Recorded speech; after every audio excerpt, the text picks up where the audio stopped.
Bankipur seat पर जनसुराज प्रमुख प्रशांत किशोर ने जीत दर्ज कर बिहार की राजनीति को नया मैसेज दिया। तो वहीं कहा जा रहा है कि प्रशांत किशोर के लिए पटना से करीब 40 किलोमीटर दूर बेटा में बिहार नवनिर्माण आश्रम जाना शुभ साबित हुआ। प्रशांत किशोर ने बेटा में बिहार नवनिर्माण आश्रम बनाकर उपचुनाव की रणनीति बनाई थी। चुनाव का कैंपेन भी इसी आश्रम से शुरू किया गया था। बांकीपुर उपचुनाव में शानदार जीत हासिल कर प्रशांत किशोर ने बिहार की राजनीति को नया संदेश दिया है।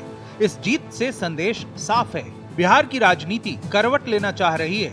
प्रशांत किशोर के जीत हासिल करने के बाद उनके बिहार नवनिर्माण आश्रम में खुशी और जश्न का माहौल है। प्रशांत किशोर ने बांकीपुर उपचुनाव में खुद मैदान में उतरने से पहले पटना से करीब 32-40 किलोमीटर दूर बिहटा के अमरोहा गांव में बने इसी आश्रम में अपना नया ठिकाना बनाया था। ये IIT पटना के पास है। हम मौजूद हैं प्रशांत किशोर के उसी बिहार नवनिर्माण आश्रम में, जहां वो कुछ ही महीनों पहले यहां आए थे। ये बिहटा अमहड़ा गांव में है उनका आश्रम, जो उस समय बन रहा था, और यहीं से उन्होंने अपनी नई राजनीति की शुरुआत की, आश्रम का निर्माण करवाया।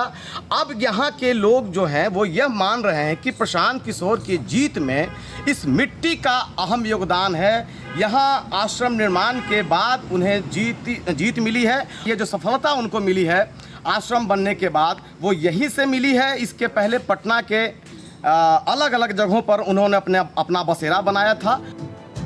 बिहार की राजनीति में प्रतीकों और संदेशों का अपना महत्व है।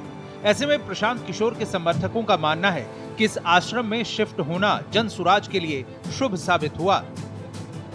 बांकीपुर की जनता ने दिखा दिया कि प्रशांत किशोर जी का क्या महत्व है, और धीरे धीरे पूरे बिहार की जनता उसको उनका महत्व दिखाएगी, और हम लोग उनका साथ देंगे। प्रशांत किशोर का बिहार नवनिर्माण आश्रम किसी बड़े बंगले या लग्जरी फार्म हाउस जैसा नहीं है, बल्कि ये आश्रम सादगी और पर्यावरण को देखते हुए तैयार किया गया है। यहाँ घास फूस, प्राकृतिक सामग्री और खुले वातावरण का इस्तेमाल किया गया है, जिससे आश्रम बहुत शांत और साधारण नजर आता है।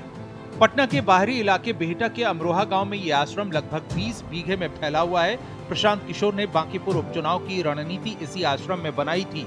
चुनाव का कैंपेन भी इसी आश्रम से शुरू किया था। प्रशांत किशोर का आश्रम अमरोहा गांव में बना है, जो राजनीतिक तौर पर भी बेहद समृद्ध है। ये पाटलिपुत्र संसदीय क्षेत्र के विक्रम विधानसभा के विधायक का भी गांव है। इस गांव के स्वतंत्रता सेनानी और कांग्रेस के दिग्गज नेता स्वर्गीय दिवाकर शर्मा के पोते ने सबसे पहले प्रशांत किशोर को आश्रम के लिए अपनी जमीन दी। वहीं अब प्रशांत किशोर ने घोषणा की है कि जब तक बिहार में राजनीतिक बदलाव नहीं आता और अगला विधानसभा चुनाव नहीं होता, उनका मुख्य आवास यही आश्रम रहेगा। प्रशांत किशोर की बांकीपुर उपचुनाव में जीत के बाद ये कहा जा रहा है कि उन्होंने आखिरकार अपनी राजनीतिक रणनीति की सही दिशा पकड़ ली है। जहां 2025 में पार्टी का प्रदर्शन बेहद निराशाजनक रहा था, वहीं उपचुनाव के बाद जनसुराज को एक गंभीर राजनीतिक खिलाड़ी के रूप में देखा जाने लगा है। भारत एक्सप्रेस के लिए पटना से धर्मेंद्र आनंद की रिपोर्ट।